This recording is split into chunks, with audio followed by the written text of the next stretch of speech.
A chilling silence hung in the void as the Astartee, a black, streamlined predator, approached the test range. Spider sat alone on his bridge, the cold light of his controls reflecting in his eyes as he watched the massive gate.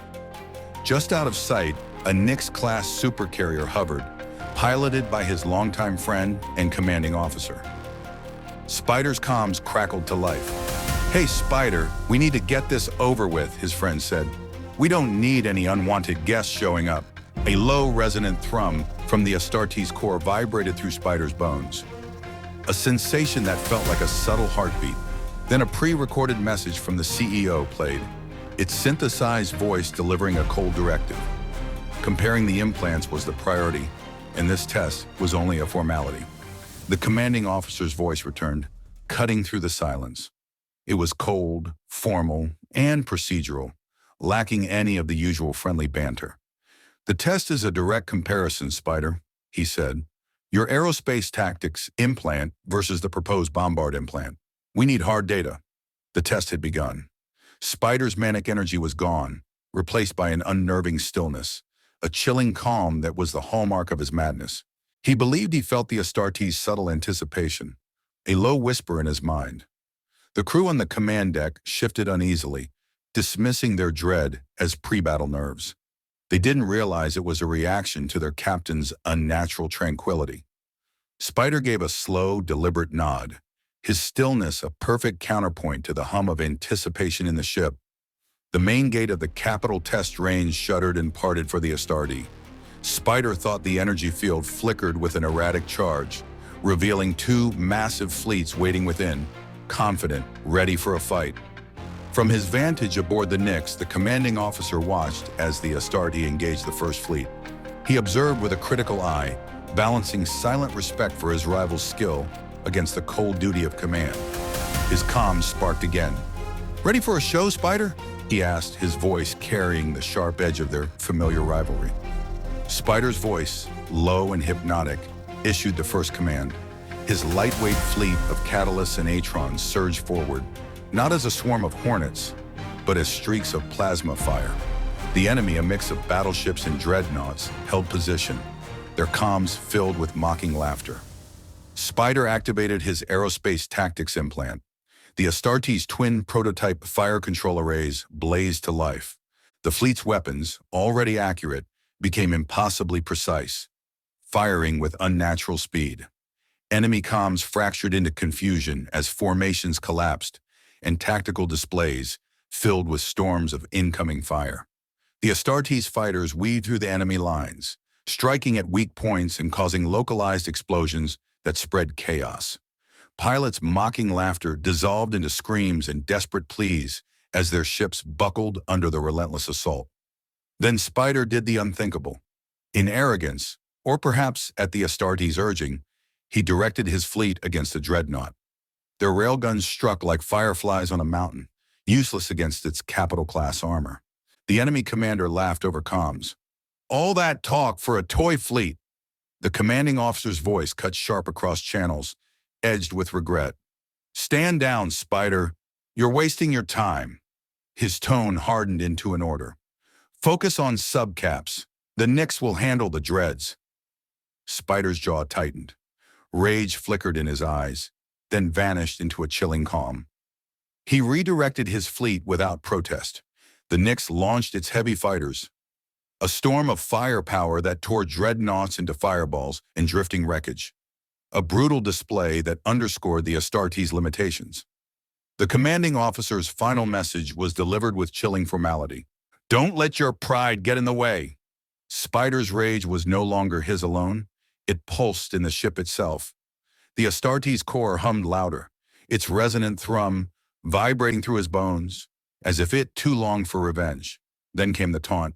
"Let's see if that tactical genius can get you through the second gate faster than raw power." Spider's calm shattered, replaced by frenzy. The Astartee's core thrummed violently, echoing his racing heartbeat. "Faster," the ship whispered. "Prove them wrong. Make them scream." The Nix surged ahead, its immense engines roaring.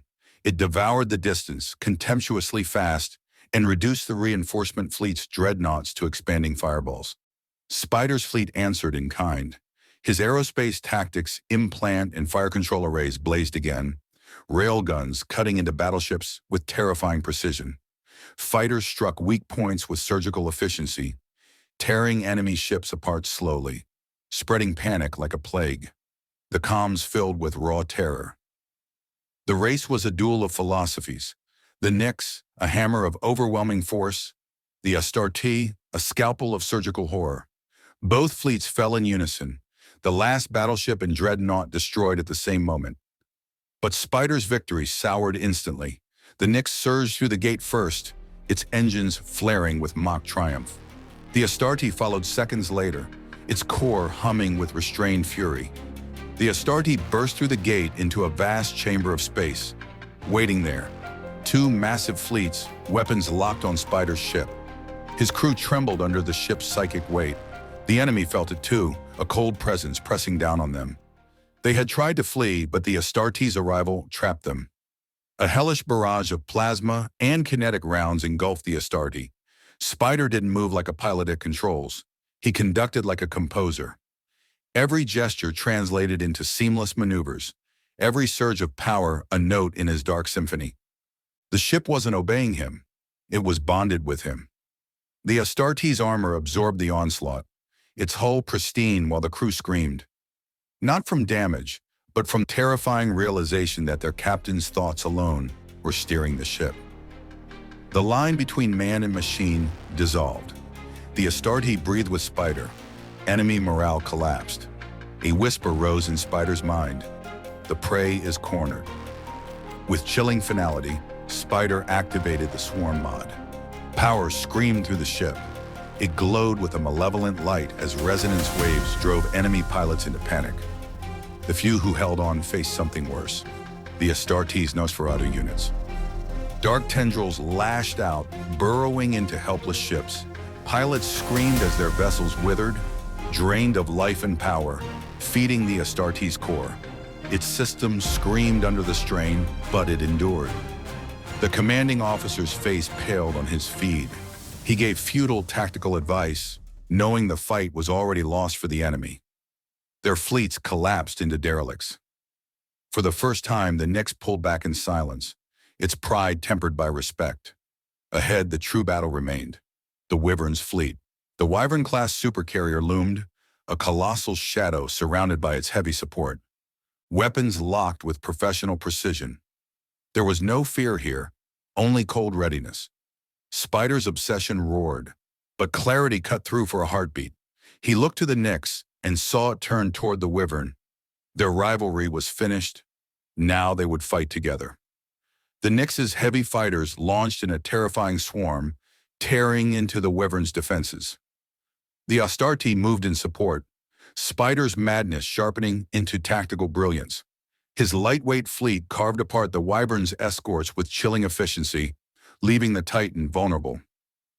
But the truth was undeniable. The Astartee could not break the Wyvern alone. Its systems screamed, its core strained, and Spider himself was breaking under the psychic weight. The commanding officer saw the falter. With grim resolve, he struck. The Nyx's fighters unleashed a final torrent of plasma that ruptured the Wyvern's core. The explosion was apocalyptic, leaving only a silent graveyard of drifting wreckage. The Astartee, systems failing but hull pristine, limped away from the carnage. Spider collapsed on his bridge, eyes vacant, sanity shattered. The comms crackled. "Let's get out of here. Salvage crews are on the way," the Nyx captain said, sending in his final report. "Boss wants us back at HQ." The two ships began their return, a funeral procession in the void. At HQ, the pilots were brought before a sterile white command room. The CEO sat at the head of a polished table, cold and calculating. He didn't look at Spider. He looked at the commanding officer. The report was clinical. The Astartee's aerospace tactics implant was a failure against capital ships, but its terrifying effectiveness under Spider's fractured mind was undeniable. At last, the CEO turned to Spider. "The data is clear. Your mind in its unique state is the key to unlocking the Astartee's potential. The upgrade is no longer optional." The Bombard implant was approved. Not for a man, but for a weapon. The commanding officer looked at Spider, seeing a friend broken by the ship he loved. He acknowledged Spider's success with silence, knowing the upgrade was the only way forward. Then as he turned to leave, he sent a private message. "See you on the next round." The Astartee, secured in its hangar, awaited its master, already being fitted with the Bombard system, already eager for war.